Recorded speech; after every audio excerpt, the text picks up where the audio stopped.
So you haven't started your period yet, and you're probably wondering what it's gonna look and feel like. I'm Maddie with RedDrop, let's talk about it. So what does your period look and feel like?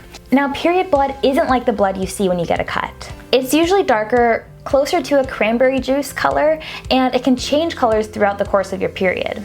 It's common for your period to look a little bit more brown than red on lighter days, and it's also common to see clumps. That's just part of the lining coming out, and it's totally normal. Some girls might get cramps, which feels like a squeezing pain in the lower part of your belly, and that's just the muscles in your uterus helping to push out the lining. You might also feel bloated, tired, and even a little bit moody. And it's also common to feel more sensitive or get upset more easily. This is totally normal, and it's what we call PMS, or premenstrual syndrome. PMS happens before your period starts and can include mood swings, feeling tired, and even cravings for certain foods. And it's just your body's way of getting ready for your period. And you'll likely see some goo in your underwear that's called vaginal discharge. Now that you know what your period looks and feels like, how do you know when it's coming and what to expect? Check out that video here. And if you have even more questions, we have a library of videos to help prepare you for your first period through RedDrop's period subscription, meaning you get pads and goodies sent to your house each month and exclusive content from me.